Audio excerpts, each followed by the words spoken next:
A couple of nights ago, the Montreal Canadiens played their most important game of the year. I'm not the only one who said it. Head coach Marty St. said the same thing as well. And guess what? The Canadiens were down by a score of 2-1 versus the Bruins in Montreal. The Canadiens tied it up and end up winning it in overtime, of course. Hudson to Suzuki. Tuco Caulfield scores his 40th of the season. Canadiens win. Everybody happy in Montreal, at least. Couple of nights later, the Montreal Canadiens are in Detroit to take on Detroit Red Wings. A couple of points separating the two teams going into the game. Montreal had 2 points more than Detroit. The Canadiens did have a game in hand. Again, the biggest game of the year for the Canadiens. Probably an even bigger game of the year for the Detroit Red Wings in front of their fans. Going into the third period, the Canadiens are up by a score of 1-0. And the Montreal Canadiens with their tight, fantastic, unbelievable defensive structure and system. You probably thought they were going to be able to hold on and win the game, but no. Surprise, surprise. A couple of costly mistakes lead to 2 Detroit goals. They had an empty netter. This one hurts. The Canadiens lose to the Red Wings by a score of 3-1. What hurts even more? The Blue Jackets won. The Bruins won. The Senators won. And now Detroit and Boston are tied with Montreal. Same amount of points. The Blue Jackets trail by only 1 point. This one is going down to the wire. Don't tell me the Canadiens are going to miss the playoffs. We break it all down with Pierre McGuire coming up on your Habs postgame show. I'm Marinaro, and I'm upset.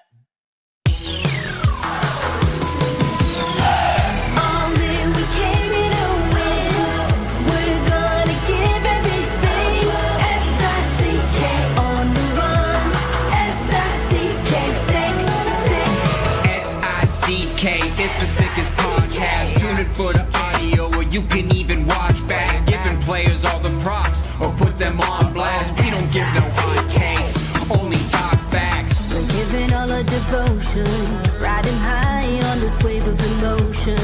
Going all out, yeah, cause this is our time. No, ain't no stopping us till we reach the finish line. All in, we came here to win. We're gonna give everything. S-I-C-K on the run. S-I-C-K, sick. On fire, we're ready to fight. We'll bring the house down tonight. S-I-C-K on the run. S-I-C-K, sick. Play it on the car ride, play it when you lounge. X and O, you know that we can hold it down. Shout out to my man Sammy, got it off the ground. And to all the listeners tuned in right now, got debates, analysis, and speculation. This is sports talk for the new generation. You know where to find us, got a reputation. Sick podcast, your #1 sports destination. Giving all our devotion, riding high on this wave of emotion. Going all out, yeah, cause this is our time. No, ain't no stopping us till we reach the finish line. All in, we came here to win. We're gonna give everything. S-I-C-K on the run. S-I-C-K, sick. On fire, we're ready to fight. We'll bring the house down tonight. S-I-C-K on the run. S-I-C-K, sick. S-I-C-K, it's the sickest podcast. Tune in for the audio, or you can even watch back. Giving players all the props, or put them on blast. We don't give no hot takes, only talk back. S-I-C-K, S-I-C-K, S-I-C-K, S-I-C-K, S-I-C-K, S-I-C-K, S-I-C-K, S-I-C-K, S-I-C-K, S-I-C-K, S-I-C-K. All in, we came here to win. We're gonna give everything. S-I-C-K on the run. S-I-C-K, sick. Turn up your volume. Because you're about to listen to The Sick Podcast. With Tony Marinaro. 55 seconds left in the penalty, a minute and 27 seconds left in regulation time. Boston 4, Montreal 3. Lafleur coming out rather gingerly on the right side. He gives it into Lanier, back to Lafleur. Oh! The sickest Montreal Canadiens podcast. You're in the ball! Sports entertainment like no other. Rejoint, on lui fait perdre la rondelle, une passe devant. Et c'est le dégagement et ce sera la victoire des Canadiens. Coupe Stanley pour les Canadiens. Leur 23e de l'histoire. You found the dogs! John, you found the dogs! He found the dogs! And all together, they worked a young team to the top. And now, a 24th Stanley Cup banner will hang from the rafters of the famous Forum in Montreal. The Canadiens win the Stanley Cup. Brought to you by Energy Transportation Group. Driven to be different. La Vida Tibi. Embrace your true nature. And Playground, your premier gaming destination. It's gonna be sick. Marinaro, the Sick Podcast. The Canadiens lose by a score of 3-1. This one hurts. They had a 1-0 lead going into period number 3. Restaurant Vago Italien bring you Pierre McGuire. They're open 23 years. Longevity. Not many restaurants open that long. Private dining rooms for any occasions, birthdays, engagements, corporate meetings. Plenty of free parking after 6. Open Monday to Saturday evenings and lunch Tuesday to Friday. Fresh quality ingredients, old world Italian classics, and new Italian. Come see Tommaso, the most popular man in Westmount, at the front of the house, and his partner Angelo at the back of the house. Without further ado, I bring in Pierre McGuire. The McGuire Report. Presented by Vago Italian. Pierre McGuire for the second time this week, the most important game of the year for the Canadiens. This one also for the Detroit Red Wings. The Red Wings without Dylan Larkin, the Canadiens without Josh Anderson. With all due respect to Anderson, I know he's an important part of the Canadiens. You'll take that trade-off with Dylan Larkin being out for the Red Wings. Pierre, their number one centerman.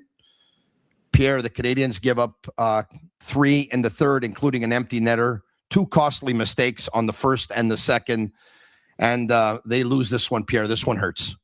Yeah, but they got their second center back in Copp. He made a big difference in the game tonight. Yeah, he did. Yeah. He made a big difference. So, you lose Larkin, but you get Copp back. There are a lot of mistakes in the third period. You got a 1-0 lead. Slavkovsky's power play goal is exactly what the Canadiens need to do on the power play to be successful. It's direct plays. It's hard plays. It's a shot from the high slot. It's all good. Oh, man. I mean, Mike Matheson's going to be having a nightmare tonight. I think Dobson's going to be having a nightmare tonight. I think Newhook's going to be having a nightmare tonight. Like, there's subtle little things. We talked about it the other night, Tony. Subtle little things in their defensive zone coverage. They got to fix it. I mean, so they're in this very same position. You can't panic, but they're in the very same position Ottawa was in tonight. Ottawa had to beat the Islanders tonight. If they didn't, they were done. They beat the Islanders tonight. Montreal's got to beat the Islanders on Saturday night. Tony, that's where we are right now. And now the Islanders come in pretty upset on Saturday night. And I know the Canadiens are going to be equally upset. I get it. But, Pierre, you talked about Newhook, you talked about Dobson, you talked about Matheson. It's not often that Marty St. Louis shows a lot of displeasure with one of his players in public on the bench. Marty St. Louis seemed tense, Pierre. We know the moment is critical. We know how tight the standings are. And we know that he's been preaching the same thing to the players all the time. And it's basically to gauge the risk. It's basically to have a better defensive zone coverage. It's better to give it's all about not giving the opponent any space. And the line of Demidov, Kapanen, and Newhook are caught on the ice up against Detroit's first line. And Marty St. Louis wasn't happy with several Canadiens, you would imagine, Pierre, notably Newhook, who gave Kane time and space. It looks like Pierre McGuire may have jammed up, but it's okay. We're going to get to him in just a second. If we can get him to the green room and when we're going to bring him back, it'll give me an opportunity, of course, to talk to you about some of our other sponsors that make this possible. I'm telling you, we're going to bring it tonight. And by the way, we have a very special guest. And I told you earlier today, he's a former NHLer. I can tell you right now, he's a former Montreal Canadien. And he's got a story or two about a couple of these Montreal Canadiens players.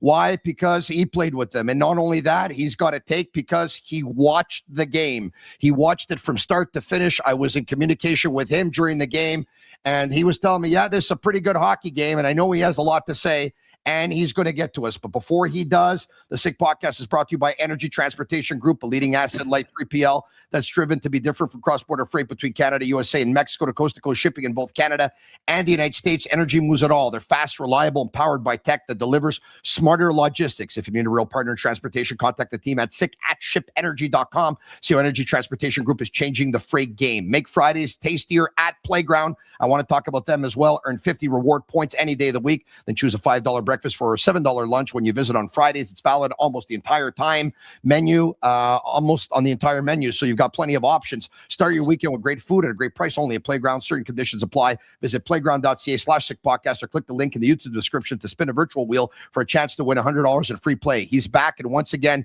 Pierre McGuire is brought to you by Restaurant Vago Italien. Pierre, we're talking about Marty St. Louis showing displeasure, notably with Alex Newhook. Pierre, was it about some of the space that he gave Patrick Kane at the offensive blue line? No question about it. And not only that, but he shot the puck right through Newhook's legs. Like, you go out there, you got to play body on puck. You got to close the shooting lane down. I get it. There's a play on the back door too, but this is all fundamental stuff that you learn in zone coverage. And he's too wide open. He's not closing down the lane at all. It bothers you so much because you spend a lot of time practicing it and you pay attention to it with your players and you show them time and time and time again. But I understand why Marty was upset about that. That was a big moment in the game. I know fans are saying, oh, you're nitpicking. No, trust me, in pro hockey, it's little mistakes like that that lead to big problems. And that was a big, big mistake. Trust me.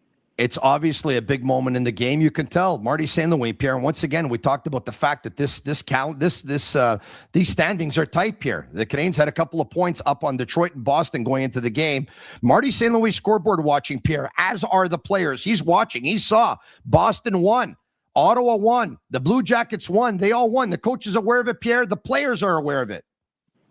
That's the worst place you want to be. Trust me, I've lived through this nightmare. And you don't want to be scoreboard watching. You want to be in large and in charge. You don't want anybody else dictating your terms. Now, all of a sudden, the Canadiens are in a position where they have to scoreboard watch. That's unfortunate. Now, all that being said, just take care of business on Saturday night. All you got to do now, take care of business Saturday night. Don't look past Saturday night. Just take care of business Saturday night against Patrick Roy and the New York Islanders. Don't have happen to you what happened the last time you played the Islanders, and you take bad penalties, and guys get in trouble. And by the way, Tony, I'm going to say this again. I know people are probably mad because they think I'm picking on Alex Carrier. Yeah. Alex Carrier needs to go in a video room and see what he's doing. He is so lucky he didn't get called tonight for another penalty. I'm telling you right now, he's an unbelievably high-risk guy right now. They're in danger with him on the ice because he doesn't understand how to control himself.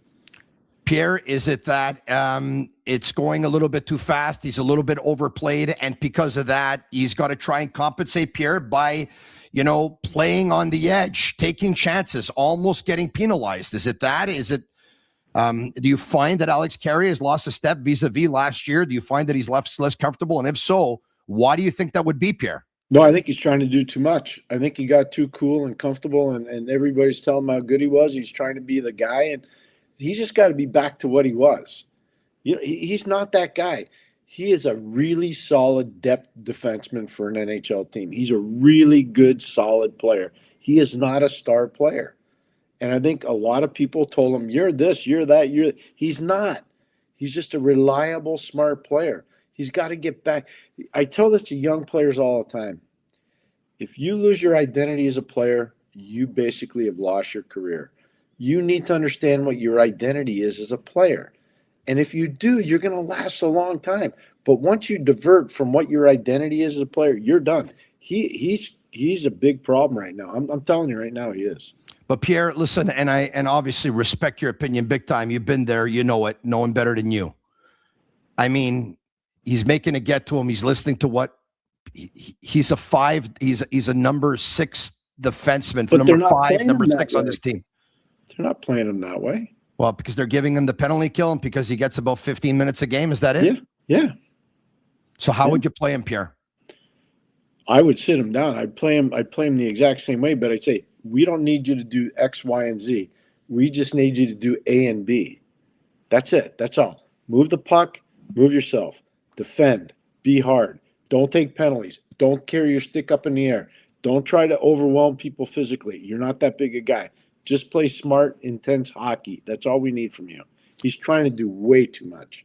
Pierre, the decision was taken earlier this morning to go with Jakub Dobeš. At least that's when it was made official. Pierre, maybe the decision was taken right after the Canadiens beat the Boston Bruins, and Marty St. Louis says, you know what? I don't want to change this lineup. And the only reason why he did make a change, Josh Anderson came out, Joe Veleno came in because Anderson is going to be day-to-day with an upper body injury. Pierre, you know what I liked about Dobeš? We know that he battles.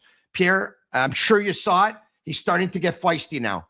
Teams are starting to go to his crease. They're starting to crash the crease. He doesn't want any part of it now. He's going in, couple of blocker jabs. He's going at it.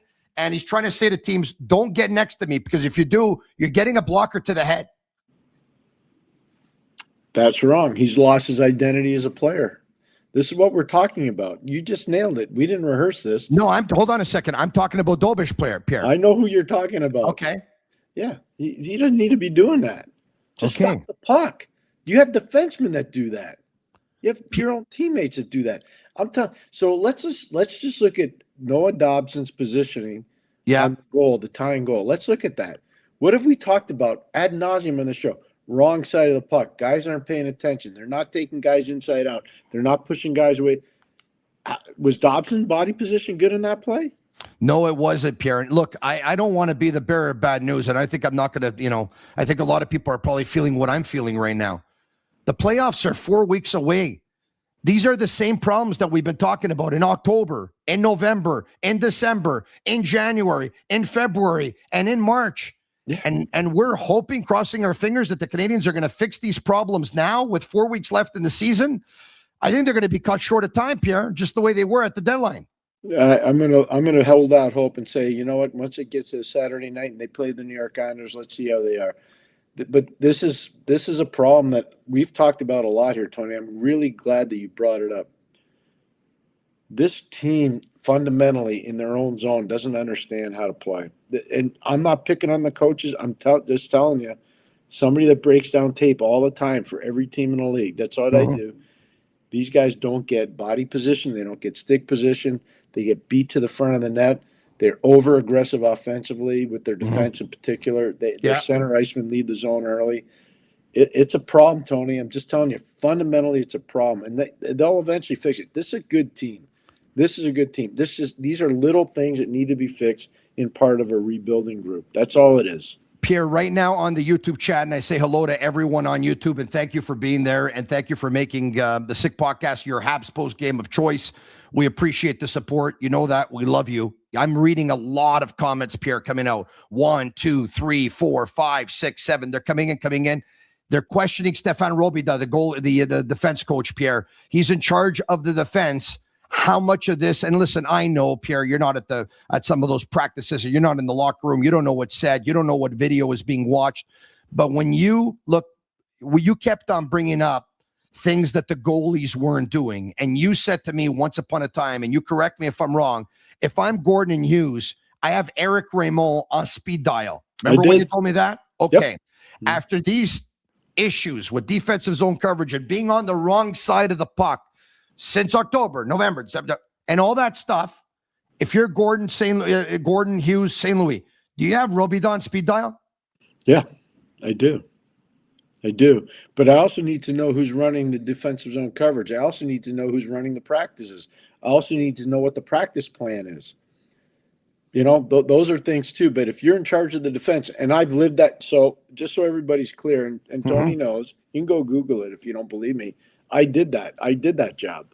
I did what Robida did. I did it all the way to the Stanley Cup final. I know what it is. And so, yeah, you got a lot of responsibility, and you never get enough credit for it, but you got a lot of responsibility. And part of it is teaching guys body position, stick position, how to play the game deep below in your own zone, how to play the game below the hash marks in your own zone, how to move the puck and look off forechecks. There are a lot of different things that go into it. But as I've told you many times, Tony, it's not so much about a player situation. It's more of a math problem when you're doing it. It's more about a math problem because you have to play matchups. I don't think they're great on matchups. I just don't. I don't think the Canadiens are great on matchups.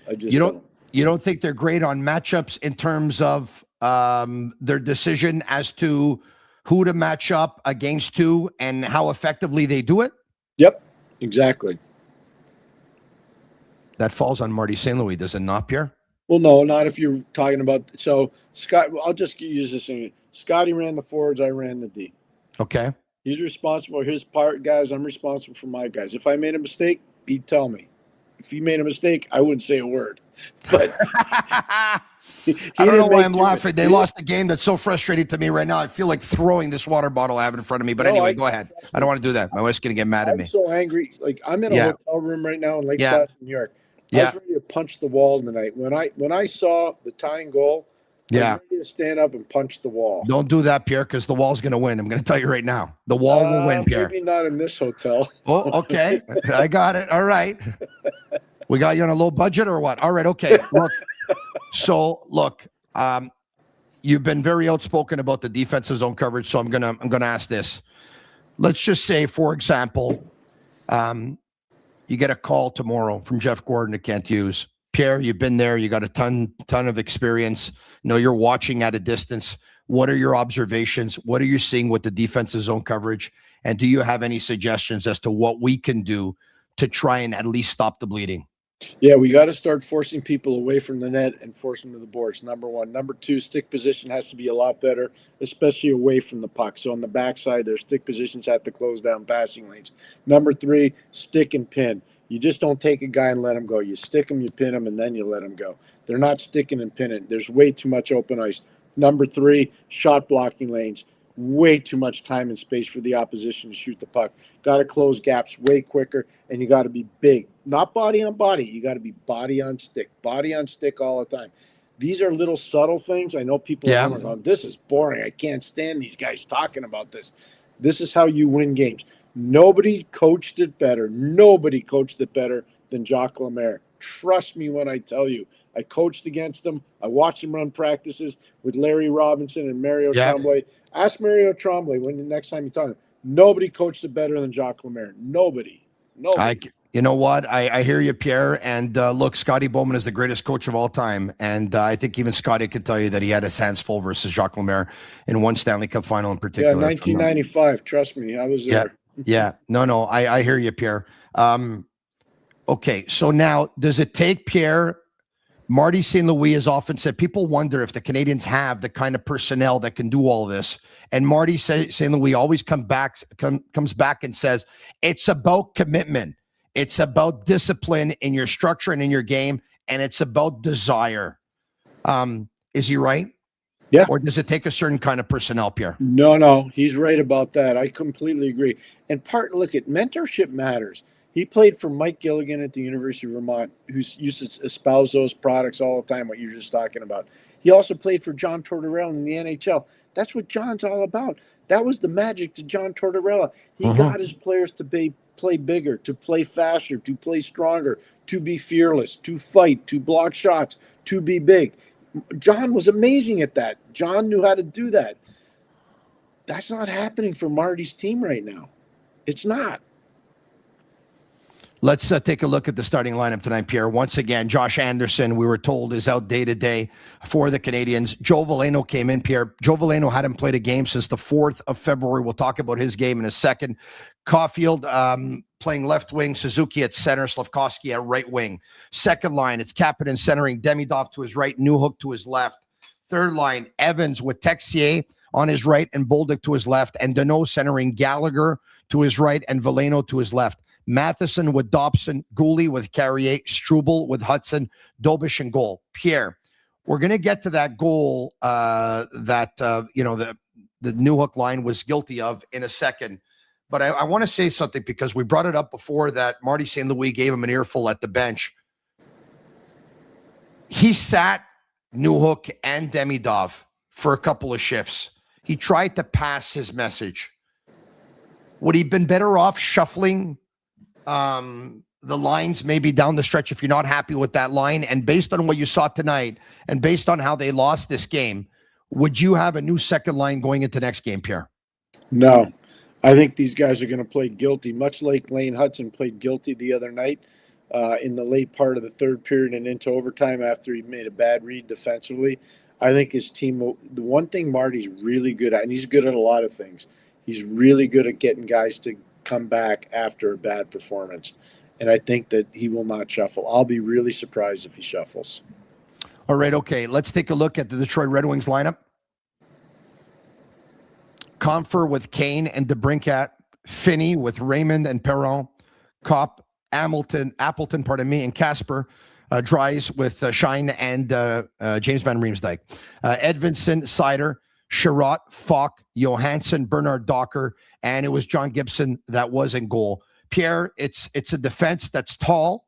They're lanky, especially Edvinsson at 6'6", Sherratt at 6'3", Seider's a good 6'2", Falk is about 6 foot. The same for the other guys, but how is this defense in terms of mobility? How are they in terms of skills, talent? How do they match on paper, particularly versus the Canadiens' top 3 defensemen? Oh, I think the top 3 are pretty good. I mean, if you do Edvinsson, Seider, and Falk, that's a pretty good top 3. You know, they don't have a Lane Hudson on their back end. Sandin Pellikka didn't play tonight. Obviously, he's a really important prospect for them down the road. I'm not saying he's as good as Lane Hudson because I don't think he is, but he's their version of Lane Hudson. The defense is pretty good there, but here's one of the things that helps their defense. I've known Todd McClellan a long time, and he is all about structure. And when this is nobody's talked, I'm shocked. I can't believe the lack of preparation by the TV broadcasters. Do you know who Todd McClellan worked for his first time as a pro coach? Jacques Lemaire. He was running the farm system for the Minnesota Wild when their team was in Houston, and Jacques was coaching in Minnesota. Who do you think taught him defensive structures? Without a doubt, it was Jacques. I'm going to say this as an angry old TV broadcaster. You want to go on national TV and you don't even know that? Like, shame on you. Shame on you. You should not be working. Well, some are better than others at their job, Pierre. That's just the way life is. But no. This whole product's falling apart because these guys don't care. And this is a big thing. And I'm telling you right now, it's a huge thing. Todd McClellan's real defensive awareness comes from learning from Jacques Lemaire. I hear you. All right, okay. I'm not so sure which broadcast you were watching, but it's okay. I don't want to call anybody out tonight. I'm not in one of those moods. I'm in one of those moods to actually get a little bit upset. Pierre bringing the heat, says Hub City icon. He definitely is. My God. Good for Pierre to call out this crap, says someone else. Wow, yeah. Pierre is really bringing it. Okay, go get him, Pierre, says Patrick Water. All right. Okay, let's move on here and let's discuss. Now, Pierre Veleno back in. Hadn't played since the 4th of February. Yep. Talk to me about him, his game. He said on the French broadcast that I was watching after the first period, he said, legs were a little heavy in the first period. It'll be better the rest of the way. I think he was fine. He was playing as a depth player. I don't think he was a problem at all for the Montreal Canadiens. I didn't see anything. Like, it's hard to get into rhythm after that. Tony, you made the best point of all in this broadcast. The last time he played, that's eons ago. You're getting into, like, you're trying to run in a race as somebody that's got a walker. You can't keep up. Yeah. It's just really hard. That's the hardest part. I liked this game tonight. To tell the truth, I did. Yeah. I thought he was good. Like, I'm telling you. Okay, people, you didn't get any points. You didn't do it. I understand. He played well. But he played better than Kapanen. Yes. He played better than Demidov. Yes. And he played better than Newhook. Yes. He doesn't have the skills of Demidov. He doesn't have the hockey sense. He really doesn't have Kapanen. And he doesn't have the speed of Newhook. He does not. But he was better than all 3 of those players. He was better than all 3 of them. 100%. It's a tough line. It's a tough night for Caulfield and Suzuki and Slavkovsky, Pierre. The Canadiens' number 1 line was, and I know it's Slavkovsky who scores the only goal for the Canadiens on the power play. They're combined -6. Having said that, Pierre, they're on the ice for the empty net goal against, right? So they're picking up -3 right there. So they should finish the night -3 and not -6, obviously. Yeah, no, the empty net goal is a sign of you're out there because you're one of the best offensive players on your team. Of course. But Demidov was also a -2. Oliver Kapanen was a -1. Noah Dobson was a -2, and Mike Matheson was a -1. Pierre, it's not often that Mike Matheson makes a mistake that ends up resulting in the Canadiens losing the game. He's made mistakes before, some years more than a little bit more, but tonight he made a mistake, Pierre, at the absolute most terrible time of the hockey game. And he's a professional, and he understood it. And you watch his reaction afterwards. Obviously, not very good. I felt terrible for the team. I felt terrible for Mike. Mike cares so much. Tony, yeah, he does. I know you know him. He really cares. He'll bounce back. That guy. You know what? He took less money to stay in the province of Quebec and play for the Montreal Canadiens and live there with his family. He cares. He really cares. I felt terrible watching that. I really did. Pierre, there was a lot that was said about adding several pieces to the team, maybe adding a depth defenseman, right-handed defenseman, maybe adding one that could play about 15 minutes a game. But some also brought up adding maybe a number 2 centerman, because for rookies, especially centermen, down the stretch and in the playoffs, should you make it, it's a different animal. Kapanen, I thought, had a very difficult game in what was the most important game of the year for the Canadiens tonight. And his game was okay versus Boston, not more than that, Pierre. Talk to me about Oliver Kapanen. It's a huge responsibility to center the Canadiens' second line, Pierre. Of course, the other guys, the first line, have a lot of the pressure on them to produce, but I thought it was a tough night for Kapanen, Pierre. Now you know why I was so upset on trade deadline night. You and I worked together. Anaheim. Montreal was in Anaheim. You know how upset I was. Now you know why. Yeah, I hear you, Pierre. I do know why. Man. I'm curious to see what's going to happen down the stretch here, because I want to see how this young team, Pierre, is going to react, because this can go 2 ways. They can either mature because of this, or they could break, Pierre. You're not exaggerating. This could be a breaking point. You talked about very correctly so, Tony. Tonight was the most important game of the year, and they were good. Montreal was good for good portions of the game. They were, and then when it comes to winning time, and that's what a lot of players call it, the third period, 20 minutes to go. Are you better than the other group? Montreal was not the better team in the last 20 minutes of the game. They were not. I'm sorry, they were not. And it was fundamental mistakes. It was guys not paying attention to little details. It was guys losing races. It was guys not getting in lanes. It was guys not taking their man away from the net. It was little subtle things, but they lost the game because of that. Their most important game now is Saturday night against the New York Islanders. You lose that game, Tony, and I'm telling you, you can't. If you're a fan, wait till you see the post-game show that night. Wait till you see it. I'm just telling you. And we will have a post-game show on Saturday night, because I will be live at Cafe Milano's, and Pierre McGuire will join me at a distance. I wish he could be there with me so we can have a latte together, but we'll be at a distance for this one. And I invite all of you who are here on the chat. Well, I don't know if it's going to be able to actually sit all of you, because we're a couple of thousand, but hey, I know that not everyone's going to come, but I'd like to invite as many of you as possible. Make your way there. Obviously, if it's within travel distance for you, I'd love to see you at Cafe Milano. They have 3 locations in Montreal, and they have one. The original one is on Jarry in St. Leonard. The second one in Laval back in 2019. The original one was 1971, by the way. In 2019 on Saint Martin in Laval, in 2022, if memory serves me well, on Brunswick Boulevard in Pointe Claire. I'm going to be there. I'll arrive for 7 o'clock. I'll be watching the Canadiens and the New York Islanders, and immediately after that hockey game, I know it says about 10 o'clock on the poster, but 10 o'clock will be if there's an overtime. If the game ends the way it should, give or take, it should be at around 9:45 p.m., and I'll be on pretty much immediately after with Pierre McGuire at a distance, and maybe I'll be able to add a guest, and I'm sure I will involve the public in it as well.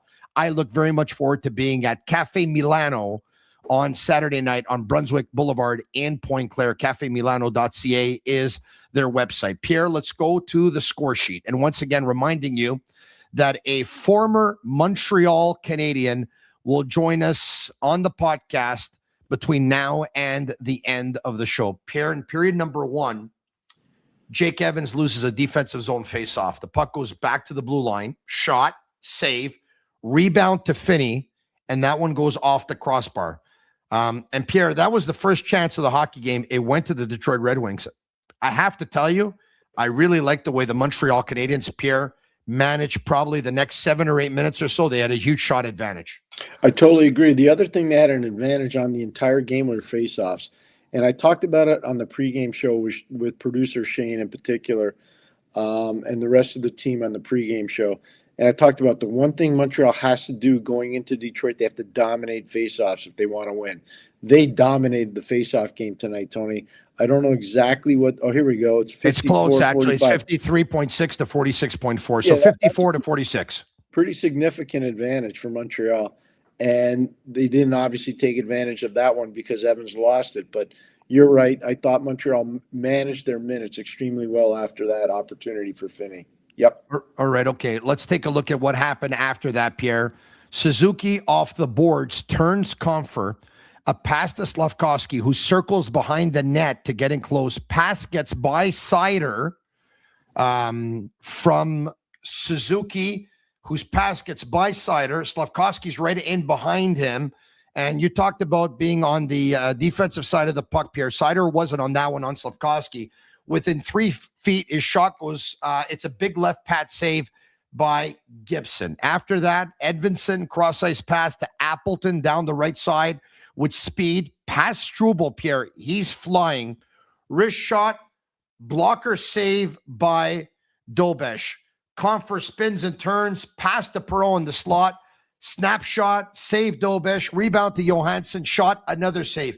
Pierre, I thought once again Jakub Dobesh was very good tonight, but he did let out a lot of rebounds, I found. That's the only fault I have with him tonight. Great eye, great communication, smart thought by you. Rebound control needs to be better. Tony, not good enough. Not at that level. Not yeah. good. Noah Dobson joins the rush, pitches to Gallagher within a couple of feet. His attempt, Pierre, I don't know if it's deflected. I know which one. I know you know the one I'm talking about, but it's kind of like a knuckleball, and it goes off of John Gibson's glove. But Gallagher getting his nose dirty in there, Pierre. He is. Brendan's competing really hard. His minutes obviously weren't very high tonight. Tony, you'd have to tell me. I think close to 10 minutes tonight for Brendan. I'll bring you that up in just a second, Pierre. Brendan Gallagher tonight had 11:25. Yeah, so close to 10, a little over 10. Why don't we do that? Hold on a second. Why don't we stop here and let's bring up the event summary right here. Brendan Gallagher had 11:25. Alex Newhook, Pierre, for a second game in a row. Actually, he got 1 second more than Kapanen. So Kapanen, the least utilized Canadian, a 9:33. Newhook at 9:34. Pierre, it's a couple of nights. Newhook's in the doghouse. As far as ice time is concerned. I'm with you. He is in the doghouse. There's no question. I thought he was hurt the other night. That's how much I was worried about him. But he's in the doghouse. There's no question. You know what you said about Carrier? Davidson used to say, the Chateau Bow Wow. You know what you said about Carrier? Yep. Reading his press clippings, hearing how good he is, maybe, is it possible that Alex Newhook, who's had a really good season, has produced, has been a spark, has scored big goals for the Canadiens, all of a sudden starts to think I'm more of an offensive player and maybe I probably don't have to do some of the other things I did before as much? Is that at all possible? It is possible. Remember what I said to you before? Once a player loses his identity as a player, it's a big problem getting it back. I've been through this a lot with star players, mid-range players, guys are just struggling to stay in the league. Once you lose your identity, it's so hard to get it back. So it takes a lot of remedial work. It takes film work. It takes practice. There's a lot that goes into it. Newhook may have lost a little bit of his identity. That's all. His is not as draconian. It's not as harsh. It's not as bad. Because he's got one element that changes the way the game is played. His speed is super intense. It's so good. Now they got to fix some of the other stuff. Okay. As a matter of fact, we tweeted who's going to be joining us on the program, Pierre, in the next little while. So for those who aren't looking at their Twitter right now, and by the way, don't leave the YouTube off your phone. Stay on it because I'm going to bring up the tweet and I'm going to show you. So you don't have to leave YouTube to go to Twitter because Shane Gaumont is at Master Control. And the tweet that we put out announcing who our surprise guest for tonight, I told you earlier today, he's a former NHLer. And right before the show, we put up a tweet telling you that he's someone who knows the Montreal Canadiens very well. And during the show, we told you that he is a former Montreal Canadien. Shingomo, if you can bring it up.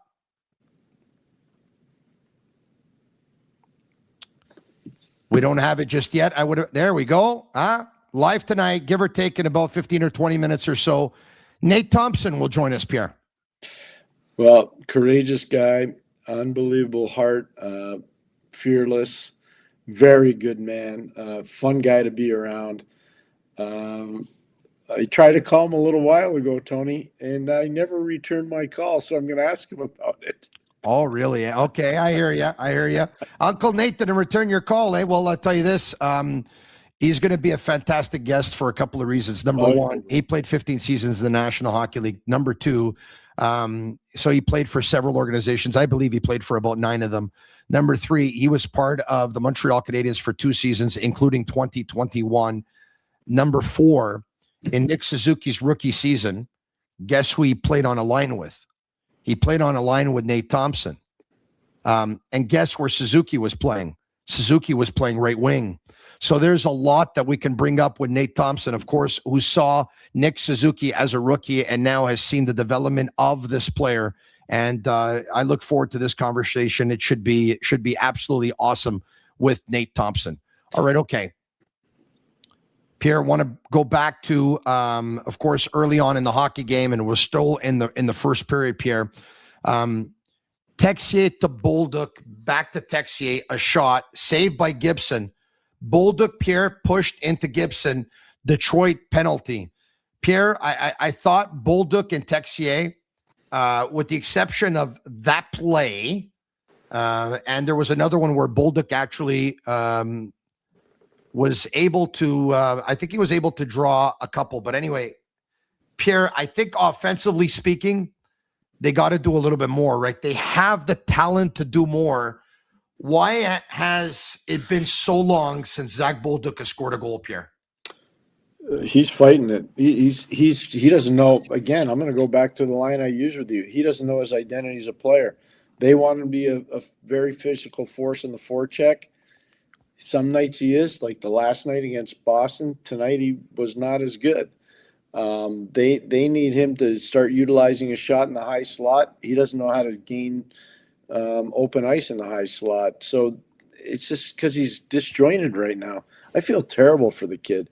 There's been so much pressure on him. The way he achieved away from Montreal at the beginning of the season was phenomenal. And then he comes back, he can't score in Montreal, and everybody's questioning. And I told you a long time ago, Tony, and I'm going to say, yeah. I told you, this guy, the coaches know. They watch the tape, and they see what I'm talking to you about right now. The fans don't see the same thing. They want to see – the fans see the end result. They don't see the stuff that goes on before the end result. He's not doing the stuff you have to do to have a positive end result. He's just not. I'll tell you right now that I take a look at a couple of things, slow motion and stuff like that, where the play starts, Pierre, and behind the play.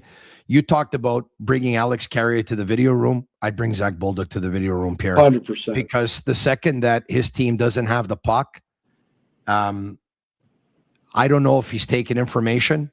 And if he does, I don't know how soon or how late he is. And while he's taking it, I don't know how long it's taken him to process it, Pierre. But it just seems to me that when they don't have the puck, he's a little lost, Pierre. Well, we talked about it with his end zone coverage at the beginning of the year. We talked about it with his transition defense. We talked about it with his forecheck game. We talked about it with him not shooting the puck or finding dead spots in coverage in the offensive zone. We've talked about this for a while. And I know what I've said to you before, and I'm going to stick with it. And I know that you can't bring in all these guys. I get it. Mario Tremblay is the best example of what a Montreal Canadien is, who Zach Bolduc should be like. He should be like Mario Tremblay. And he's right. And I say that with the greatest respect for Mario as a player, and as a person, as a coach. Mario should be brought in to talk to that kid. I'm just telling you. To Zach Bolduc. Yep. Mario had it in him. Does this kid have it in him? I don't know. I don't know him as a human at all. I know him only as a hockey player. They don't know him as a human at all. And all I can say is I know he's a great person. I know he comes from a great family, but I can't gauge that intestinal fortitude. I mean, character, everyone has it, right? You make the National Hockey League, you have character, some more than others, obviously. Yep. I think that he played even with more of an edge in St. Louis, Pierre. Is it sometimes you go from one system to another system and the system that you're going to is not as favorable to your game as the previous system? And it's a little bit odd that I'm asking this question, Pierre, because here's a guy who likes to shoot the puck. He's a former 50 goal scorer in the Quebec Major Junior Hockey League, Pierre, and he's playing on one of the most offensive teams in the league, coached by one of the most offensive players and one of the best offensive players this game has ever seen. So I don't understand why it hasn't been that much. Pierre's last goal with the Canadiens, I told you it was a long time ago. Would you be able to venture a guess as to when it was? It was in December. The 23rd, Pierre. In 4 days, it's going to be 3 months. So I'm going to tell you something that people at home are going to say, you're just making excuses for him. I'm not. He's played for 3 coaches in less than a calendar year. He's played for 3 different coaches. That makes a big difference for a young player. Everybody's ideology is different. The first coach he had no NHL experience as a head coach. The second coach he played for, Jimmy Montgomery, had a whack of NHL experience as a head coach. Totally different system. And Claude Julien's there as well. Then he comes to Montreal, and Jimmy and Marty are not the same coaches. They're not.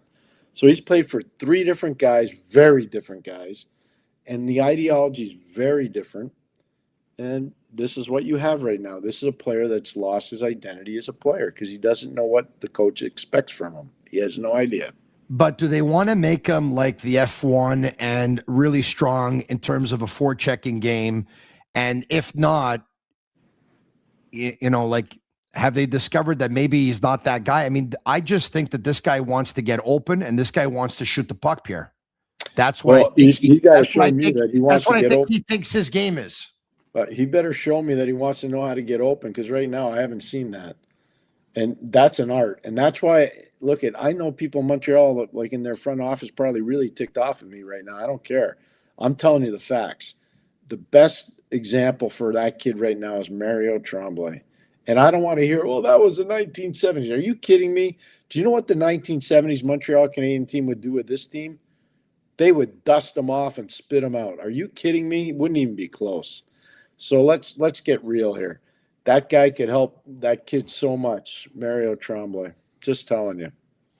All right, okay. We go back to, of course, let's go back to the score sheet, and here we are. Penalty Detroit, Pierre. Habs power play. Suzuki to Slavkovsky to Caulfield all alone. This is to end off the first, Pierre. Yep. Cole Caulfield was all alone, Pierre, and usually when he's all alone within a couple of feet, he makes no mistake. He ends up going short side, Pierre, which I think he likes to go far side. He goes short side off the post. Bad sign there. On to period number 2, Pierre. Suzuki picks up the puck in his own zone, Pierre. He was flying down the right wing. I don't think I've ever seen Nick Suzuki skate with the puck faster than he did. But Lane Hudson was inside the blue line and tried to get back on side, tried to avoid the Brinkat, Pierre. They end up colliding. Penalty Hudson. He gets a call. He gets an interference call, Pierre. He goes over to see the referees to say, he was in my way. I couldn't get out of the way. Pierre, only he knows if it was interference, if it's what Marty St. Louis calls legal interference, or if it was accidental. How did you deem it, Pierre? I'm going to say accidental. But all that being said, things are going real fast. I'd almost have to be in the rink to make a call on that, but I'm going to say accidental. Okay. You know what? I thought it was accidental too, Pierre. And I know that there's a temptation, obviously, to do what they call legal interference. Previously used to be called a pick play, Pierre. It still is. Coaches like to call it legal interference when it's their player doing it. And when it's the opposing player doing it, the opposing coach likes to call it illegal interference, obviously. Anyway, let's go on to period. We're talking about period number 2. Detroit goes on the power play. I thought when they went on that power play, there was a Mort Sider slap pass, Pierre, to JVR redirect, and there was a big save there. Yep. The Wings, took a shot. I remember on another occasion, Dobish made a save. Kopp got 2 whacks at it, Pierre, and Dobish made the save. And that's when he went after Kopp and he gave him a couple of jabs with his blocker. You said to me, Dobish is getting away from his game doing that. He should stop pucks, make other people do it. I have a follow-up question. Is it possible he was doing it because he's sick and tired of people doing it and the opponent not paying the price? And I know that Jaden Struble went to his defense at one point in this hockey game, but Dobish seemed frustrated. It looked like, you know what, I've had enough of you guys doing this. Well, there's a very good possibility you're right on every premise, but here's the one thing I'll tell you. Guys get paid a lot of money to sit in tape rooms and break stuff down, and that will go in the next pre-scout. And so if he plays against the Islanders on Saturday night, that will be in the pre-scout.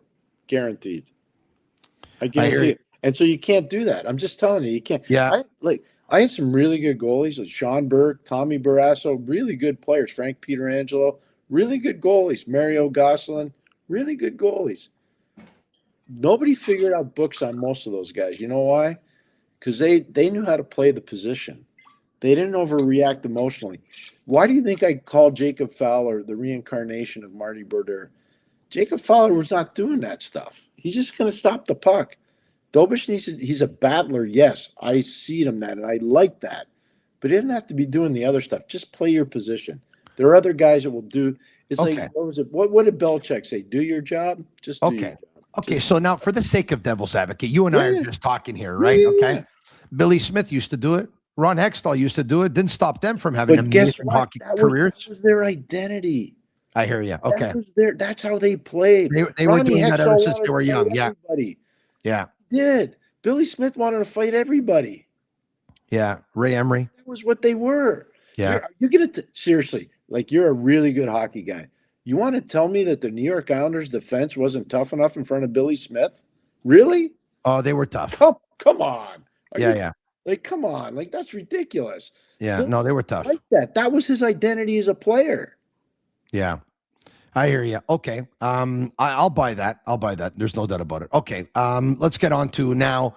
Where were we? So he gives Kopp the whack. Evans the Bulldog, Pierre, in close, a shot, a save, another shot, another save. Sider holds Bulldog stick. I believe it was. Detroit picks up a penalty. Pierre, the Canadiens go on the power play. Suzuki wins the faceoff. Hudson to Suzuki to Caulfield on the goal line. Pierre, a lot of people are saying that Caulfield's trying to do a cross crease pass. I think he's intentionally shooting it at Gibson, trying to either beat him 5-hole or actually have Gibson spit out a rebound, which he does, which falls right to Slavkovsky's stick, who goes bar down 1-0 Montreal. My question to you, was Cole Caulfield trying a cross crease pass, or was he trying to surprise Gibson to either score or at the very least have Gibson spit out a rebound? He's doing exactly what he should have done. He was making a hard play on goal. I don't think he was planning on the rebound going right to Slavkovsky the way it did, because that was primo. It almost looked like he planned it to go right on his stick. That being said, he was trying to make a hard play on goal. So I'm agreeing with Tony Marinaro on this one. And obviously Slavkovsky's a beneficiary. The Canadiens have to get back to making hard plays on goal on the power play. There's a perfect example of it. Hard play on goal creates a second chance opportunity. Player in the high slot, boom, he grabs it and snips it. He just snapped that thing home. All right, okay. Let's get to, other than that, let's go to, okay, so Canadiens go up by a score of 1-0. Now we make it to the third period, Pierre. Confer line on the ice versus the Habs second line. The Brinket to Kane. Newhook gives him space. Kane shot, like you said, goes through Newhook, Pierre. And the shot goes towards the far post, and Noah Dobson, Pierre, is on the wrong side on this one. Confer's in behind him.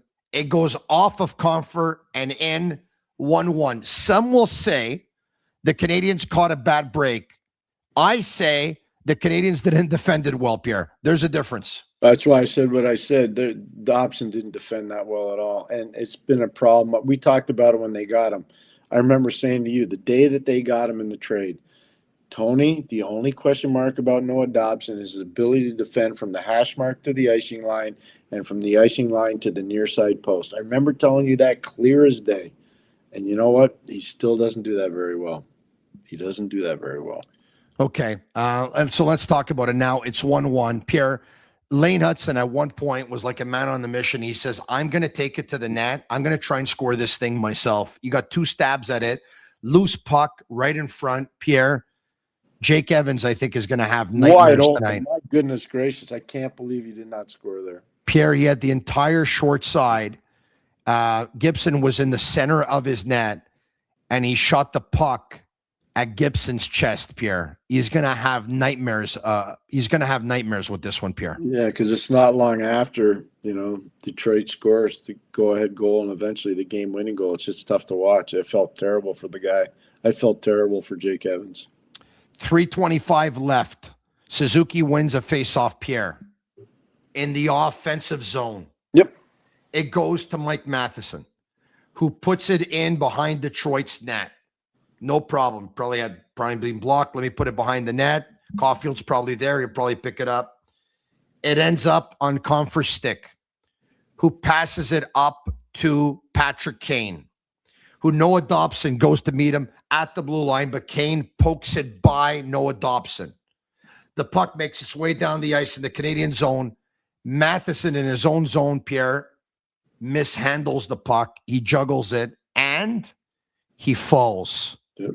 DeBrincat picks it up, goes all alone, forehand, backhand, up and over Jakub Dobeš. It's a goal scorer's goal that DeBrincat did. It's got everything about goal scorer written all over it, Pierre, from sensing blood to going out there like a shark and basically putting it upstairs and beating Jakub Dobeš. He gave him no chance, Pierre. It was a terrific finish by DeBrincat. Goal scorers like that take advantage of other people's mistakes, and he did that. And they don't need a lot of chances, especially Alex DeBrincat. He gets let's say he gets 3 chances in a game. There's a real good chance he's scoring 1 or 2 goals off those 3 chances. That's the kind of goal scorer he is. Kane in his prime was very similar to that. Mike Bossy was like that. Steve Shutt was like that. Lafleur was like that. Like there's certain guys that just have magical skills when it comes to finishing plays, and he's one of those guys. All right, okay. Empty net, puck pops loose to DeBrincat, the cop. It gets by Slafkovsky, 3-1 in the empty net. DeBrincat was feeling it tonight, eh, Pierre? Yeah, of course, because it's a huge game, and he knows he wants his team in the playoffs. He's a Michigan kid. He played for Honda, which was a real good midget team back in the day before he played major junior. DeBrincat's one of the only guys, along with Alex Tuck, by the way, that played 1 year World Junior for Team USA and then got cut. He's always been trying to prove people wrong because everybody said he's too small, he's too this, he's too that. DeBrincat's a really talented kid. He's a really talented kid, and he's playing for his hometown team. He wants to prove people wrong. All right, okay. That's it, Pierre. The Canadiens lose by a score of 3-1. Without further ado, Pierre, I know you're going to stick around for a little bit because you want to be a part of this, and I'm going to go a little bit longer with our guest that we're going to bring up. His teammates called him Uncle Nate. We call him Nate Thompson. Welcome, Nate, to the Habs postgame show right here on the Sick Podcast. I've been trying to get you on for a while. I watch your work myself. I know you did some work with TSN Radio a couple of weeks ago. You do a fantastic job, Nate. You've transitioned so well from the National Hockey League to the world of hockey analysis and broadcasting and podcasting and radio and television and everything. Thanks for doing this, man. No, you guys, thanks for having me. This is a pleasure. I always love talking about the Habs, and this is fun to be with you, Tony, and you, Pierre. I learned from the best. I watched a lot of hockey while I played, and obviously got to watch Pierre McGuire a lot of games. So this is a treat for me. So I'm happy to be here, guys. You're good that you said that to break the ice because Pierre has issue with you. I got to tell you, Pierre's upset at you.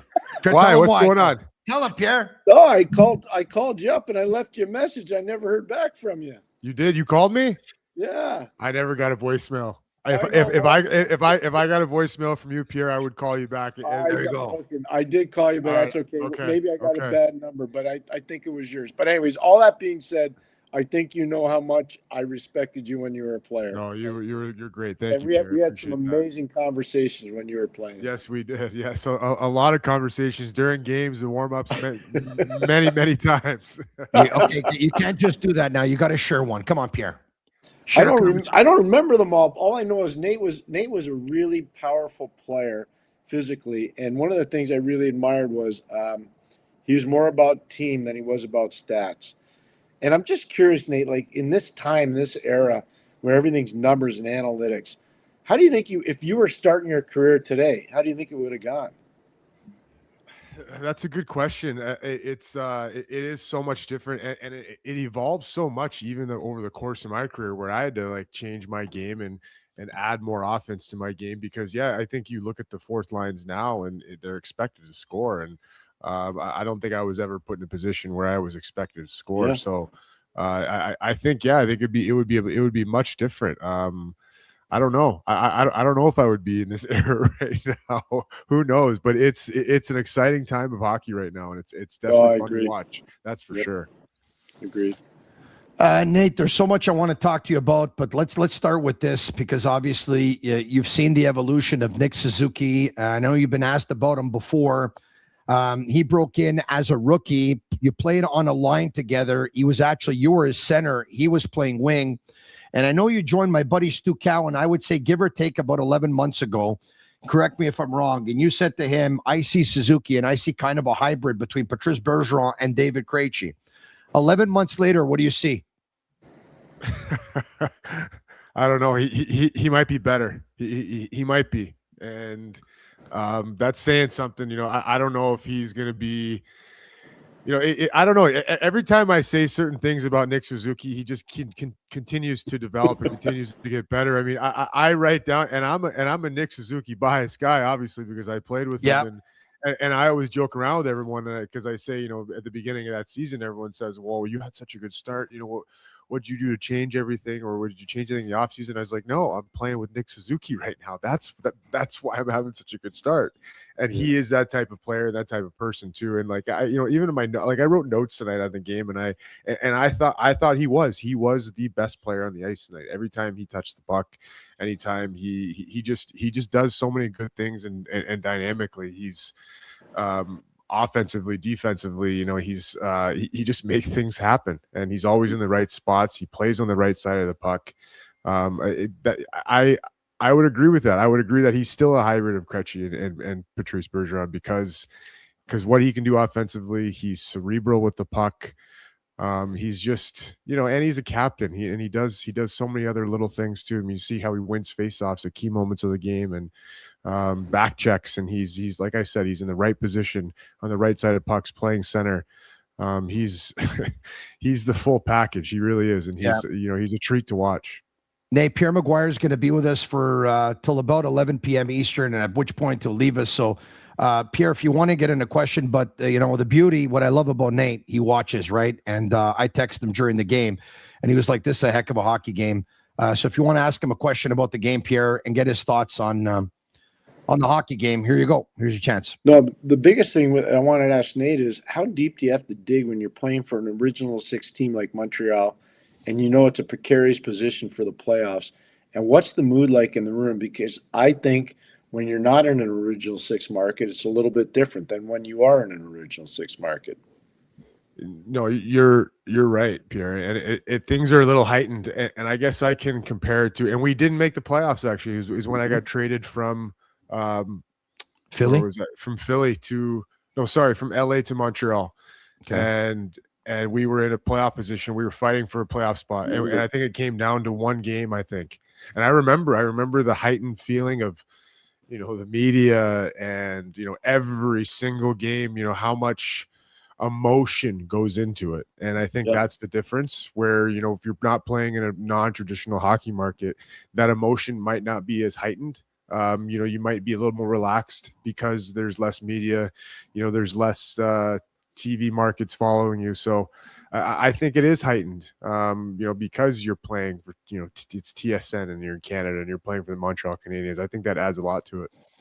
Let's actually bring up Nate's hockey DB, because when he was talking about the teams that he was with there, there was a hesitation. Of course, look, I have never taken a screenshot of a hockey DB before, and I almost wasn't able to screenshot it. Look, I just got your name, it almost cut off right at the bottom. I had no more room. One more team or one more season in the National Hockey League, I would have had to take 2 pictures and did a collage. This is unbelievable. You could just put suitcase right underneath my name, right? No. There. Obviously, a player that everyone wanted, Pierre McGuire, 9 teams. There you go. You know? No, I'm not letting that happen, Nate. You know what the biggest thing for the fans that don't really know Nate's body of work? I'm not sure there are too many guys in his era that really had the stick-to-itiveness that Nate had. Coaches really liked Nate, and that was the biggest thing that allowed you to survive as long as you did, because they trusted you. That you and Nate, we were just talking about something, and I want you to chip in on this. When a player loses his identity as a player, how hard is it to get it back? It is hard. It is hard. I think, if you lose your, like you said, your identity or the fundamentals or things that got you in the NHL and keep you in the NHL, and you can't continue to do those, it's tough. And I think for myself, I think that's what I was able to do in my career.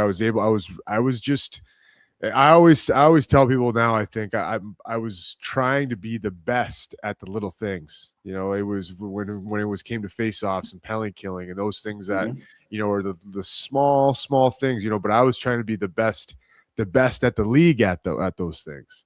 And I think that's what kept me in the league. And that's why coaches, trusted me in so many different situations, because in those situations, I was the tops in the leagues in those situations. So that's, I think that's why it kept me around. Tony, Tony, it's really important to have Nate on tonight. Yes. Because one of the things we're talking about is some players in Montreal have lost their identity, and yes, they got to get it back. Yes. This is a hard thing to do. That's why I asked Nate that. And another reason why I think it's important to have him on is when Nate was acquired, of course, the general manager of the Montreal Canadiens was Marc Bergevin. We know that Marc liked to load up on veterans and wanted to have a veteran team going into the playoffs. There's many years where at the deadline he went out and acquired veteran players. Down the stretch here with about 15 games or so, and you're playing a very important 4-point game in this one. There was a decision that was taken a couple of weeks ago. Kent Hughes said, hey, look, I could have gone out and I could have acquired a player that could have helped us at the forward position. But if that veteran player was going to come in and maybe take away some responsibilities from a younger player, I want my younger players to experience that at this moment, because you can't buy experience. And Kent Hughes said, another GM told him, you can't buy experience. You got to let your young guys play. So he resisted on the temptation of actually bringing in a veteran to make some of these young guys play. Now, you were on, you saw it all. You saw coaches giving young guys an opportunity, GMs giving young guys an opportunity, and you also saw GMs going out and acquiring experience the way the Canadiens did with you. Can you talk to me about the importance of having a veteran player when you're about 2 points, 3 points from a playoff spot or in the playoffs or outside, and having that veteran in the locker room to get ready for these big games? How important is it? And do you think that not acquiring another veteran presence may actually set the Canadiens back? Yes or no, and why? I don't think so. I think they have enough veteran guys in there already. When I look at the guys in their room, and you could go back and say, they acquired Phil Danault, and he was that veteran guy that they brought in, and that's true. And he's been there, and you could say too. I mean, Nick Suzuki is not a, he might be a younger guy, but I look at Nick Suzuki and he's a leader of that team, on and off the ice. So I think it's important for them to experience this. I think it's invaluable. I mean, you look at even like a team like San Jose, you look what Macklin Celebrini's doing, and you look at the important games they're having to play right now. That's an experience that every team should get in, and it's good for those teams. It's good for those players. So I think in this situation for this Montreal team, and I still believe they're going to make the playoffs. I do, but I think being in these situations where you have a little adversity right now, and you're having to fight for every single point, every game, because of how wide open this Eastern Conference is. This is a great experience, and I mean, it's a fun experience for us watching this right now. Yeah, Pierre, I'm going to let you go because I know that you've put in a ton of hours in the last week. You're in Lake Placid. You've been doing a ton of games. If you want to get in a final word with Nate, go ahead. I just want to say it's so nice to see you. So happy you're on. I just sent you a text. If you don't receive it, then I have the wrong number. I got it. Perfect. I Thank will you, stay. Pierre. I will stay in touch. It's so Okay. awesome to see you again. Great to see you All too, right. Pierre. Thank you for coming on with Tony and I. Of course. Really My appreciate pleasure. See you later, Nate. Bye, All right, Tony. we'll see you guys. All right. Have a See you, good night, Pierre. everybody. Thank you, Pierre. Pierre McGuire is brought to you by Restaurant Vago Italien. You just said you think the Canadiens are going to make the playoffs. Some people are watching like, of course, he's only normal. He's going to say that. He used to play for the Canadiens. But, I mean, obviously, you're not on the payroll, so it doesn't matter. If you said it, it's because you believe it. But we've been talking about, we know their offense is amazing. We know they have a ton of talent. But their defensive zone coverage concerns a lot of people, including Chris Pronger, who joined me on my last podcast. And we heard him on Hockey Night in Canada last week. And he said, you know what? I don't think their play is conducive to have success in the playoffs. I know you said they'll make the playoffs, and there's a difference between making the playoffs and having success in the playoffs. But if these next 14, 15 games, if these next games are actually like playoff games, isn't a team that probably isn't conducive to playoff success, isn't it going to catch up with them? Because aren't these playoff games that we're seeing right now?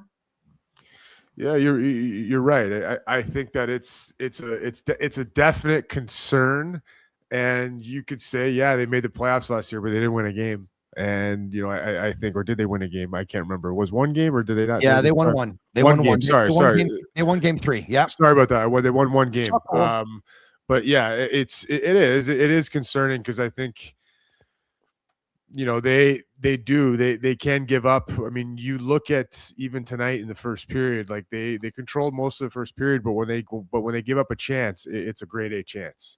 It's a big chance. And it's a concern moving forward, I think, for them, because you like you said, Tony, with 15 games left, and you're having trouble winning games in these hard situations against teams that are in the playoffs. Yeah, it is. But I think at the same time, I've seen them play good defense too. And, tonight, let's go back to tonight. I think tonight, tonight they played a good game defensively. I mean, they didn't give up. I mean, it's a 2-1 hockey game at the end of the day, right? There's a couple of mistakes that led to those 2 goals, though, right? And a couple mistakes, but I thought for the most part, defensively, they were pretty good. So it's for me, I get it, and I think a lot of it has to do with the way they play, because they fast transition so quickly. They get that puck in the defensive zone and they're off to the races, and I get that, and I think that's why sometimes they get themselves in trouble too. And that's why they're having so many of them are having career seasons, right? Slavkovsky scored goal number 25. Nick Suzuki's on pace for like 98 points or whatever it is. Cole Caulfield scored his 40th. So many guys having career years. Lane Hudson's putting up a ton of numbers because obviously they're engaged in the offense, because they have the green light, because of the way they transition. They just have to make better decisions, obviously, without the puck. And as Marty St. calls it, gauging the risk as well. A lot has been said about the man-to-man coverage, which becomes a hybrid. Pierre and I were talking last game where they seem to have difficulties is when they call switch calls in their own zone. It looks like there's a lack of communication. It looked like there was last game between Lane Hudson and Kapanen on the Bruins' second goal. What was your defensive zone coverage, and what can be done to simplify what they have? See, and this is funny because someone asked me about this earlier today about, when someone's playing man on man in a 3-on-3 situation. And I said, they said, how do you feel about whenever you switch? Well, I said, well, the less switches, the better, because when you get into a switch position or a switch scenario, for really good offensive players, all they need is that extra time and space of that switch, or maybe that, that little shuffle where that guy's trying to get to that guy while they're switching. Your reaction time, that split second can be the difference, where they can make that seam pass. Maybe it's a shot, maybe it's an extra move, whatever it may be, that could be the difference. So that's the issue I have with man on man sometimes, because that can be the scenario where you beat one guy and that's it. That's a 2-on-1 that you have to get to the net or to make an offensive play. All right. Okay. Dolbesh, you've seen the Canadiens goaltending situation. That Montembeault has struggled the entire season. Dolbesh, Jacob Fowler was called up. He played that game in Ottawa, played well. They won on the weekend. They lost to San Jose. Dolbesh did. Fowler lost to Anaheim. They used Dolbesh to go versus the Bruins. He wins. Dolbesh is back tonight. He loses, but he battled. would it be too risky to go back to Jacob Fowler? Because I think that Dolbesh tonight, obviously, there's nothing he could have done in that loss. I thought he did everything.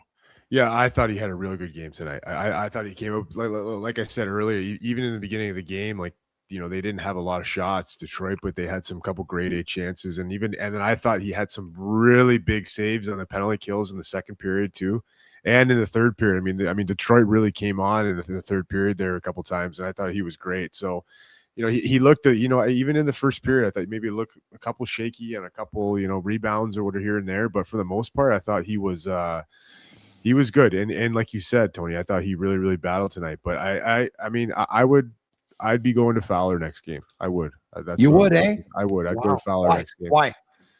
I don't know. I think you have to, because the kid, you want to instill confidence in this kid. I mean, and he's this kid's got swagger. I don't think he's going to be fazed by it. I think he's going to come back and he would have a bounce back good game. I think you want to be able to have both of these guys going. I think that's probably for me, if I'm thinking like Marty's thinking, I want both my goalies feeling good about themselves right now. And you could probably, if you decide to go with Fowler, and some people are probably going to be agreeing with it, and some people are going to disagree with it, saying, well, Dolbesh played well, but you can go with the whole thing. You win, you play. Yeah. Right? Yeah, absolutely. Change Unless it up. I mean, there are some coaches at this time of year that are that superstitious that if he wins a couple of games, he loses. All right, let's go on to the next goalie. We'll move on, and it's your turn now to take the net. I've always believed that the composition of a team, if you have two offensive lines, you have a shutdown line, and you have a line of checkers that can bring energy, that's the way you want your team to look. This Canadian team has two offensive lines, one which is obviously very, very offensive.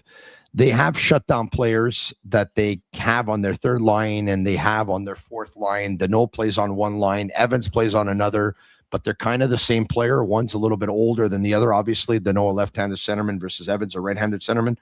They don't have this energy line. They don't have this crash and bang line. Is that something that you think is essential to having success down the stretch in the playoffs? Or has hockey changed, and can you actually win? It used to be very important, obviously, with the line of Draper, McCarthy, and Maltby, and it used to be very, very important for the New Jersey Devils with Bobby Olik and Randy McKay and Peluso, and Pierre McGuire was talking about the Casey Cizikas and line the other day. Is that line very important nowadays, or can you win without a line like that? Because I think the Canadians really need some more Josh Anderson types on this team. Yeah, I mean, I think it never hurts to have more than one of those guys in their team with Josh Anderson, but I think that the Canadians, with having that third and fourth line, because I thought tonight, I actually thought both those lines were pretty good. I thought before they got that power play goal, that both those lines were kind of the reason why they got that, they drew that penalty. So I don't know. I mean, I think it depends on the makeup of the team, but I think that I don't think it's all and be all nowadays to have that type of line. I think that the game's changed a little bit where you don't have to have that type of, you call that Draper, Maltby, McCarty type of line. I don't think you have to have that now. I mean, I think obviously if you have it, it's a feather in your cap too. Mm-hmm. All right. There's a ton of things I want to ask you, because we talked about Suzuki before. Once again, you centered him in his rookie season. If I would have told you then Nick Suzuki is going to be a number one centerman one day, 6-7 years into his career, and he's going to be the first Montreal Canadiens captain to pick up multiple 80-plus point seasons, and he's going to be on pace for about 95 points. Would you believe me? Yes or no, and why? Yes, 100%. 100%. So 100%. 100%. When I played with him in the first 10 games, I knew this kid was special. I knew it. I could see it. I could see it on the bench. I could see it by talking to him, the way he carried himself. When I had him over for dinner a couple of times, you just knew it. I knew he was special. I knew it. It was just certain examples during the game. When I would be sitting with him on the bench and I would look over at him and I wouldn't have to say anything to him. He would know. He would know. He'd look at me and be like, "Yeah, I remember. I know that's where or whatever." And he would finish my sentence before I would tell him. He knew what I was thinking, and that, I mean, he was only what, 20 years old at the time, you know, and that, He's got quite the processor. Yes. He's so smart. I mean, hockey genius, smart hockey genius. And that's why that's why I say, like, he was finishing my sentences. He knew where to be. You know, he made me look better, right? Like, let's be honest, I was 35 years old. Yeah, I took care of myself. I was a good player, but you know, I was a resurgence in my career, and a lot of that had to do with Nick Suzuki because of how smart he is. And you know, you look at what he does with players around him; he makes everyone around him better. And I'm not shocked one bit. It's not just on the ice, but it's the way he carries himself off the ice too. And you know, how he prepares and how much he, you know, honestly, just how much he loves the game. You know, it would be scenarios where we're in Montreal and he's 20 and it's overtime game or it's a close game and the kid's got a smile on his face. You know, he's laughing and he's having a good time. So I think that just says it all about Nick Suzuki. So you had him over for supper a couple of times. Yeah. He went on to be the captain. He was named captain, obviously, by this administration. All right. Everyone says nothing phases him. He's even keel. He's not too high. He's not too low. And some captains are like that. But some captains, you know, you want that pulse and you want to see that fire. And I'm sure it burns inside of him because I'm sure this guy wants to win badly, but he's still very even. And obviously he's the kind of captain that leads by example on the ice. And probably without being in the room doesn't say much, but when he speaks, he commands the respect because, of course, of the type of player and person that he is. So now I'll ask you another question because you said right away after 10 games, you knew he was going to be a number one centerman in the National Hockey League. Did you know he was going to be a captain? Yeah, I like I said, I wouldn't be shocked too if you asked me and said, yeah, it's yes. I mean, he had captain material too. I think, like I said, the way he conducted himself, his passion for the game, but his work ethic and how he works at his craft, and the fact that he was, and his commitment to the, like, you know, not just playing with the puck but without the puck, his commitment to his 200-foot game and being good defensively, and the way he practiced and how competitive he was at practice. He's a competitive guy. He really is. And you, I mean, I get people say that something he is even keel, but there is a mean streak. There is a fight side to him that, you know, you see sometimes when like, you know, tonight he turns the puck over and I think he buried DeBrincat in the middle of the ice there. You know, yeah. He puts his shoulder into him and he just buries him, puts him down. So I'm not shocked. I mean, Nick Suzuki, like I said, I put him right up there as one of the most underrated players in the league. And, you know, I thought he should have played more at the Olympics. I thought he should have had more ice time. I wanted him on the ice. I wanted him on the ice in the overtime. I wanted him on the ice in the overtime. Yeah, I was there in Milan, and I'm like, you know what? He had played 10.5 minutes in that game, under 11 minutes. And I understand the temptation to want to go with McDavid, obviously, and McKinnon and McCarr. But after they had their first shift, I was hoping, and he put Celebrini out there, but I was hoping that the second shift, the next shift after they did the second shift, I think was Celebrini and Marner, if memory serves me well. But anyway, the third shift, he went back to McDavid and I was hoping it was going to be Suzuki because I've seen him with the Canadiens, and you talked about how smart he is as a player, a hockey genius. You called him. He rarely loses games in overtime, right? He's really, really good at it. He knows not to force plays. He knows that possession of the puck is the most important thing. He knows that you try and tire out the opponent. He knows that you wait for the opponent to get tired. He knows that you wait for the opponent to make a mistake and then you pounce. And unless that happens, you don't force shots. You don't force plays. Anyway, it is what it is. I'm still depressed. I'm not going to get over it. It's probably going to go on until next Olympics. They lose that one. I don't know what I'm going to do with my life. But anyway, it's another story for another day. Okay. I saw you on that podcast with Stu, and you talked about, just now you were talking about Suzuki's practice habits. And you recalled the story where you said you used to tell Suzuki when it was 2 games and 2 nights, and he would go out for the morning skate. I think you used to tell him, Nick, take it easy. You don't have to go. Yeah. Okay? Yeah. That's I guess that tells you everything about the desire, just the wanting to get better, right? That's it. That tells you everything right there about the kid. I mean, yeah, and he would look at me like it has nothing to do with me getting ready for the game. He's like, he generally just wants to be on the ice. He wanted to be on the ice because he loves the game, and you can't knock a kid for that, right? You can't slow that down. I always say, what's the saying? You can tame a horse. You can't push. I mean, so sorry. You can't push a donkey. You can tame a horse. So it's. I probably butchered that, but either way, he's special. He's just one of those guys that I think that Montreal is.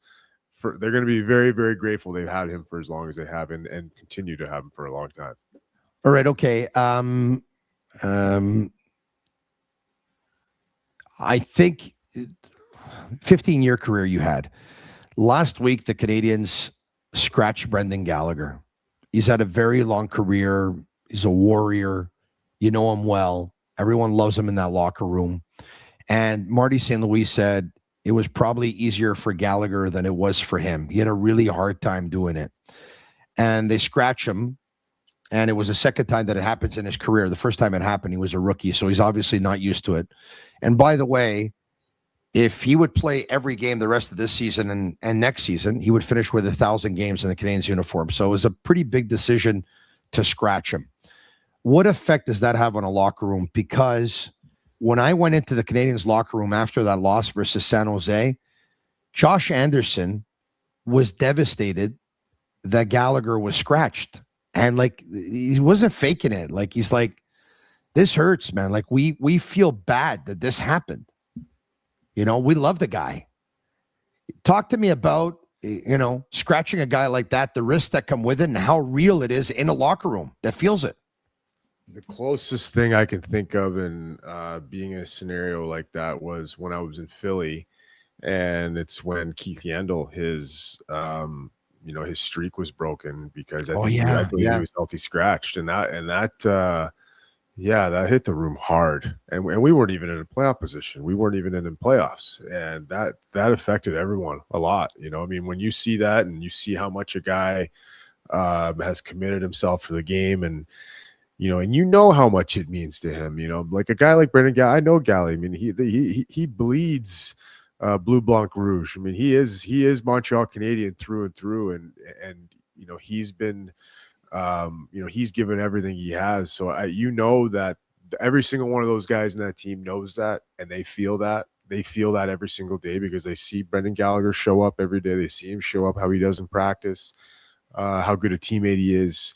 So I think that's why it affects him. And that's why, and I know Marty, Marty's seen everything in his career too when he played. So that's why I know it was way harder on Marty than it was on Brendan Gallagher, because Marty knows exactly how important he is to that room. And I think that, Marty knows how important he is to that room, and he doesn't want to mess that room up either, because he knows how important Brendan Gallagher is to that locker room. It's a risk, right? It's a risk. It is. That's a big risk to take. But at the same time, he knows Brendan Gallagher is a true pro and a good teammate. So I don't think it's going to be an issue at all.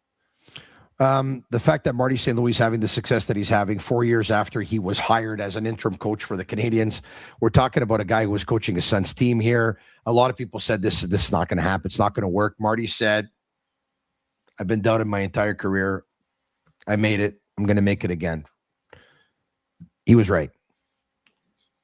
I mean, you see this, like going from coaching Pee Wee hockey to coaching the Montreal Canadiens, and having a team that is one of the most offensive teams in the league, having a top 10 team in the National Hockey League. You surprised? No. No, because he was a coach when I played with him. He was a guy in between periods on the whiteboard with the dry eraser or writing plays or telling guys where we need to be. Wow. He was that guy. He was in Tampa, of course. In Tampa, of course. But Marty is those guys. There is a small percentage of certain players, and that's why they're Hall of Famers. And those guys are the 0.00001%, and they see the game of hockey through a different lens. And Marty's another one of those guys where I put in that hockey genius part, where he sees a game through a different lens. That's why I think Marty has, he's played in every different role. He's played in the fourth line. He's won he's won an MVP. He sees the game differently, and I think that's why he was able to step right in and be an NHL head coach, because of his mind, because of the way he thinks, his philosophies, what he's been through, how everyone's doubted him, and he's able to channel that through himself, through this team. And you see that they've kind of adopted his mentality a little bit. They have his swagger. They make plays. They're comeback kids, right? They have a lot of comeback wins. Yeah. They're never out of it, right? And that's the way Marty is. He's never out of it. You never want to doubt that guy. So I think he's done a tremendous job. And not only that, coaching, but the way he's developed some of these players, and how much, how good he's been for a guy like Cole Caulfield, even Nick Suzuki, Slavkovsky. I mean, the list goes on and on and on of guys I think he's helped. So I think he's done a tremendous job. In 5 years that you were with the Tampa Bay Lightning, Marty St. Louis was their leading point getter 3 of the 5 seasons. And the other 2 seasons, he was the second leading point getter. I'm taking a look at your hockey DB. You had so many coaches. I mean, just with Tampa alone, you were coached by Tocchet. You were coached by Cooper, if I'm not mistaken. I think you were coached by Guy Boucher, right? Yep. With the Islanders, you were coached by Scott Gordon. And with the Boston Bruins, the 4 games that you played with the Boston Bruins, you were coached by Dave Lewis. My God, there's a ton of coaches here. You were coached by Bruce Boudreau in Anaheim. Yep. Other than that, you were coached by Randy Carlyle, also in Anaheim. My God, stop me at some point here. In Ottawa, you're coached by Guy Boucher again. Yep. Yeah. With the Los Angeles Kings, you were coached by John Stevens. Correct. For the 2 seasons. I'm going through your hockey DB here one at a time. With the Montreal Canadiens, you were coached by Claude Julien. Correct. Claude Julien. And you were Claude Julien both seasons. And with the Philadelphia Flyers, you were coached by Alain Vigneault. Yep. Winnipeg, you were coached by Paul Maurice. Yep. And Philadelphia Flyers, you were coached by Alain Vigneault again. Paul Maurice, man, he went from Winnipeg to Florida, Stanley Cup champion past couple of seasons. You were coached by some big-time coaches. Probably a hard question, and it might be difficult for you to answer, and I can understand if you don't want to answer it. But your personal favorite and why? Ooh, that's hard, and you could say John Cooper too. John Cooper's in there. I had him as well. Yes, yeah, Cooper. It's and people have asked me that, and it's hard because every coach was a little bit different. Who impressed you the most? It doesn't. In their own right. Who impressed you? Who was like, okay, wow. I mean, I think you could put John Cooper in that sense, just because of right away he had this ability and this feel for the team and knack of adjustments and everything, and I only had him for 1 year. I think that was super impressive. Paul Maurice is another guy. He's an unbelievable motivator and speaker, and the way he's able to motivate his team, talk to his team, and get a heartbeat on his team. I think he was another one of those guys, and those guys are gonna. I mean, for sure, those 2 guys are already Hall of Fame coaches. They're going to be in the Hall of Fame, both those guys. So those 2 guys, of course, come to my mind right away. And Talk was at my head. He was my head coach, and that was well back before he went through his assistant coaching years in Pittsburgh, and I think he's evolved a bunch as a coach now, and he's done a great job. So I look at it now, and I get lucky. And Claude Julien too. I have to mention him as well. I mean, he was great. He really liked me, and he was good for me. And I had him a little bit in Boston too, actually. He's a good man. Eh? He's a good man. Good man. I had him in Boston a little bit, and in Montreal, and I really enjoyed playing for him too. So I lucked out, Tony. I really did. I got to play for some really, really good people. That's amazing. I won't keep you much longer. I 3 more minutes or so. Oh, you're good. Thank you so much. I appreciate that. The playoff format's been much talked about this past week, especially at the GM meetings in Florida. Gary Bettman was asked about it because going into the GM meetings, Bill Guerin says, listen, I'm sorry, I don't agree with this playoff system here. He says, you're going to have the second best team playing the third best team, and one team's going to get eliminated right away in the first round.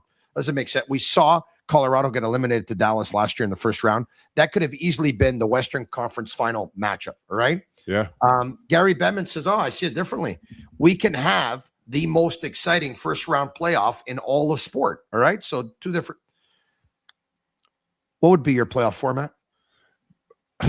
1 through 8. Get rid of this. I agree with Billy Guerin. I mean, you can look at it like this too. If I'm looking at it as from the NHL standpoint and as a fan, it's a marketing nightmare if you lose a McCarr and Hughes in the first round. Or the first or second round. Wouldn't you? I mean, you would want those guys, of course, in the conference finals. You want those elite superstars playing against each other deep in the playoffs to see who's going to be the hero. You see who emerges. I agree with Billy Guerin. I don't know how we're not going back to that. And these poor teams in the Central. I mean, yeah. If you're a second or third place team in the Central Division this year, you have the hardest road to the Stanley Cup final, no question. Yeah. So, you talked about your time with Marty St. Louis, 5 years with the Tampa Bay Lightning. Yeah. And you talked about him pulling out the drawing board and all that stuff, and you had a feeling he was going to become a coach.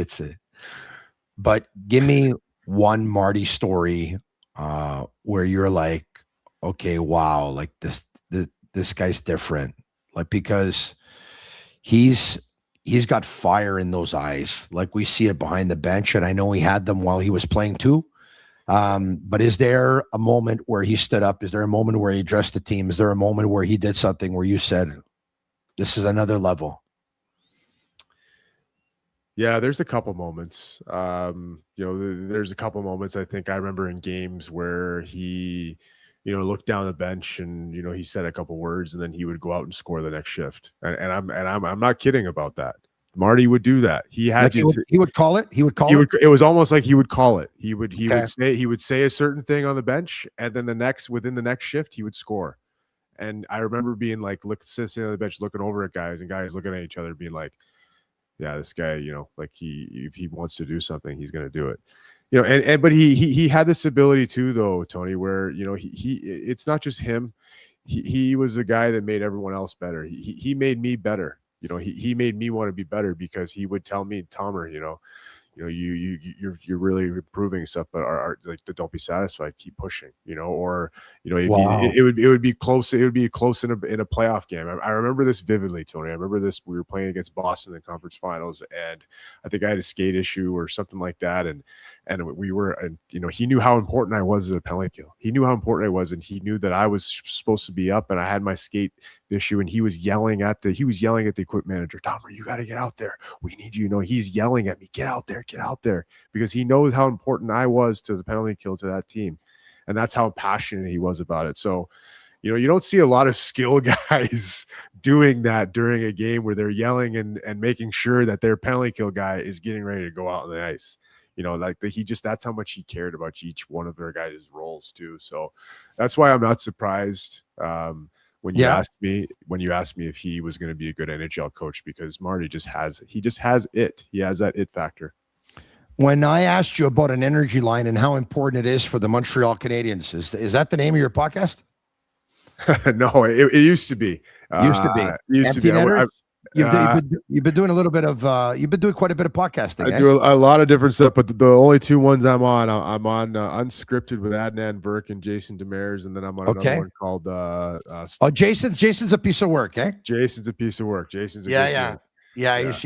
a Montreal boy. I caught up with his brother, and I caught up with his brother in Milan. As a matter of fact, I just missed Jason, but they're good boys from a good family. They're a lot of fun. Yeah, he's a good man. We have some good times together, and we work over at NHL Network together too. So it's nice.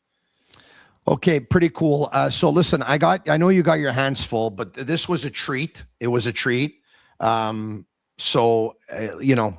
love to say I'd love to have you back all the time, but I know you got your hands full. But just keep in mind for sure how thankful everyone was that you were on, because I see the comments right now in the chat. Uncle Nate is a big hit here on the podcast. There's no doubt about it. Thank you. Nate, do the shuffle dance before you head out. I'm not so sure you're going to do that, but somebody wanted that. Hey, Nate's a good guy, says Phil Patek. He definitely is. All right. Thanks, guys.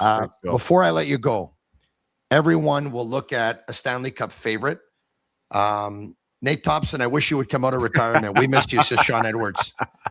Talk to Kent. A dark horse.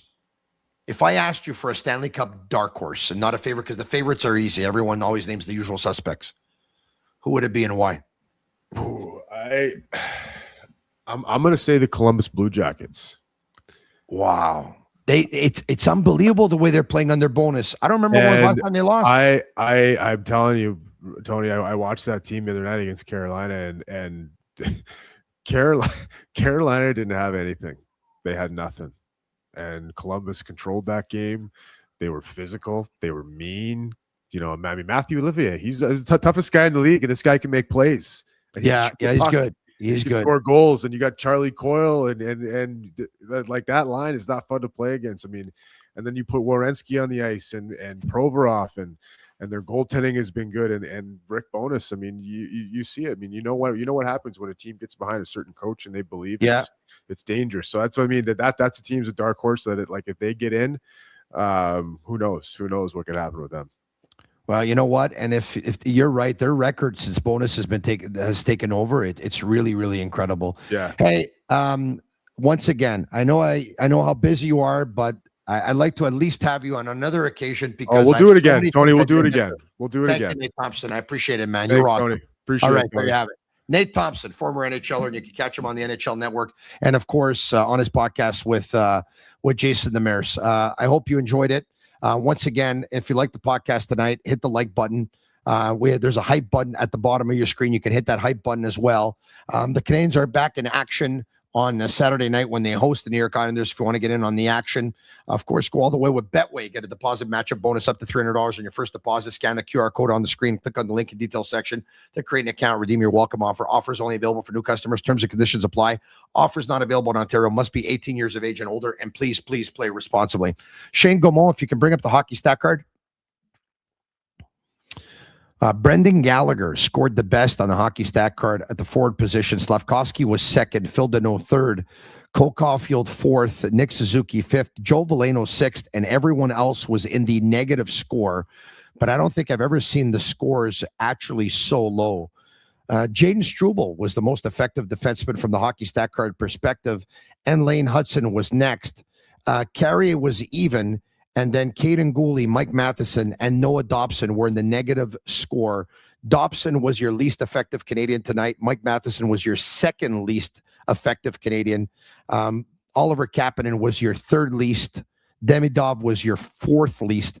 This, of course, according to the hockey stat card. So there you have it. I don't remember seeing like a hockey stat card actually with scores that low. I mean, that's unbelievable. Speaking of low scoring, it was a low scoring game going into the third period. The Canadiens were up by a score of 1-0. They make two bad mistakes, and they end up giving up 2 goals. And then the Detroit Red Wings end up adding an empty netter. After the game, Marty St. Louis was pretty glass half full instead of glass half empty. He said, we played a mature game. We were in control of the game for a long time. It's disappointing. Right now, this game hurts. Marty St. Louis went on to talk about Mike Matheson's turnover leading to the game-winning goal. It was a bad bounce, whatever. We were in control. It hurts because we played a good game. We're going to pick ourselves back up. That's all, says Marty St. Louis. We're going to pick ourselves back up. That's all. The Canadiens, by the way, had their first regulation loss this season with their goalie having a .900 save percentage or above. Jakub Dobeš, going into tonight's game, the Canadiens were 27-0-3. They hadn't lost the game in regulation when they got a .900+ save percentage or better from their goalies. Tonight, Dobeš got a .926, and they lost, which means this loss wasn't on them. The reality is the Canadiens need to score goals to win games because they're not mature enough as a group or disciplined enough or play good enough defensively to win the very tight, low-scoring games. I know they did against the Bruins by a score of 3-2, but you want this team to actually win a game 1-0, which they had a 1-0 lead going into the third period, and obviously 1-0 is nothing of a lead. It's 1 goal, but they got a hard time. They got a really, really hard time. Marty St. Louis, who lost patience, let Alex Newhook have it. Didn't like the tying goal by the Detroit Red Wings, and you're going to see images all night. But you know, they weren't happy with that. Obviously, weren't happy with that. Other than that, what I can bring you right now before we go is Shane Gaumont and Master Control. Why don't we just take a look, last look at the standings? If you can bring it up, I'd appreciate it. Nate Thompson was awesome. Very, very awesome. And Bobby says Pierre is going to get back at 2 a.m. No, I don't think so. We have the standings. And before we have the standings, why don't I take 5 questions tonight? I'll go to you. I'll take 5 questions.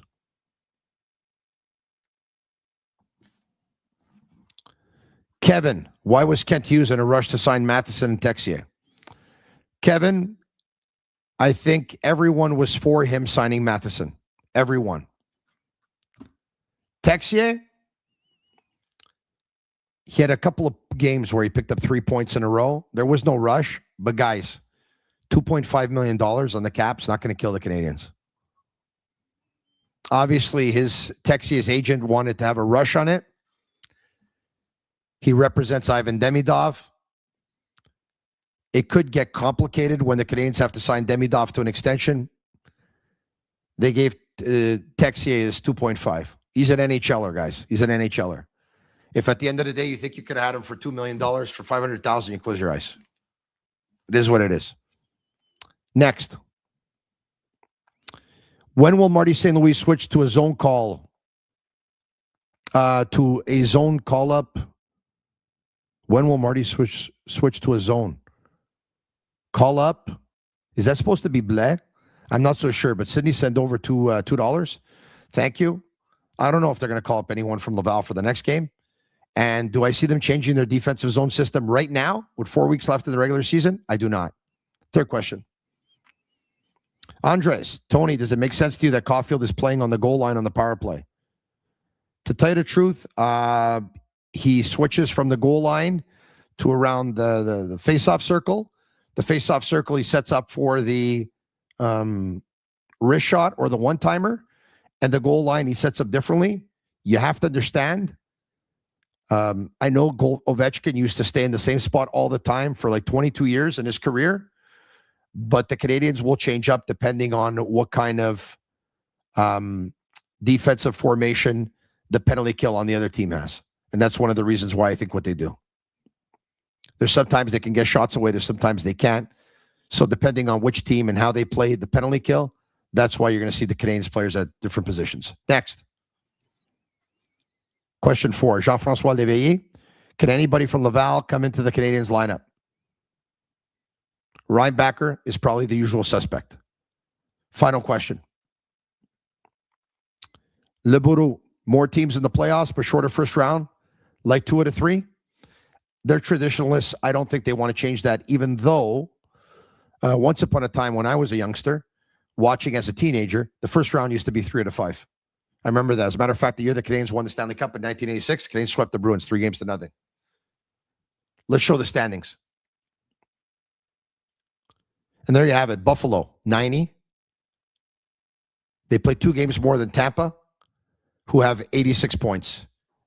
If the Tampa Bay Lightning win their next 2 games and they would tie the Buffalo Sabres and they win them in, they would have more wins than the Sabres. The Canadiens have 84 points, 2 points behind Tampa, but they played 2 games more. This loss hurts tonight. The Bruins and the Red Wings are tied with the same amount of points as the Canadiens. The Canadiens have a game in hand. The Islanders are 1 point behind the Canadiens. The Canadiens have a game in hand on the Islanders. The Senators have 5 points less than the Canadiens. And the Senators and the Canadiens have played the same amount of games. Columbus is now in the Metropolitan. They're in the 3rd spot in the Metropolitan.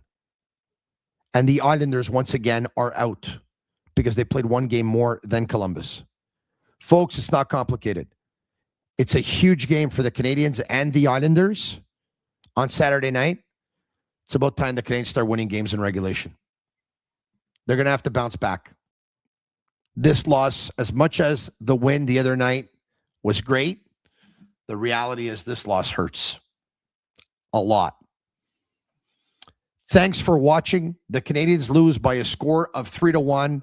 You were fantastic tonight, always in big numbers for me. And you know I appreciate it, and you know I love you. Special thanks to all of our sponsors. Special thanks to Pierre McGuire of the Sick Podcast, The Eye Test, and my partner here during the Habs post-game shows. Special thanks to Nate Thompson, who was a tremendous guest tonight. And special thanks to Shane Gamon, who's always up late with me at Master Control. And for the Cavalleros, thank you to all of our sponsors, from Energy Transportation Group to Playground, to Geloso Beverage Group and Bittt Tibi, to Betway, and to Restaurant Vago Italien, bringing you Pierre McGuire. I'll be back demain matin en français à 10h le matin avec le Sick Podcast. And then I'll be back tomorrow night at 10 p.m. with, of course, the Sick Podcast. And I'll be back even on Saturday after the Canadiens versus the New York Islanders. And I'm going to do the show live from Cafe Milano on Brunswick Street in Point Claire. I hope you can join me there. I love to shake hands with so many of you that are on the chat that I probably know by name, but I don't know by face. Loss hurts. Canadiens lose by a score of 3-1 to the Red Wings. Juraj Slafkovsky scores his 25th goal of the season. Unfortunately for the Canadiens, he's the only goal scorer on the night. Third goal by the Red Wings, an empty netter. Canadiens went into the third period with a 1-0 lead. Two mistakes end up resulting in two Detroit goals, plus the empty netter. 3-1 loss. I hope they bounce back on Saturday night, and I hope you will be with me at Cafe Milano. For Shane Gamon and Master Control, it's a Sick Podcast. I'm Marinaro. And that's a wrap. Hope you don't miss us too much until next time. Follow the Sick Podcast with Tony Marinaro on YouTube, Instagram, Facebook, Google Play, and Apple Podcasts. The Sick Podcast is brought to you by Energy Transportation Group, driven to be different. La Vida TB, embrace your true nature. And Playground, your premier gaming destination.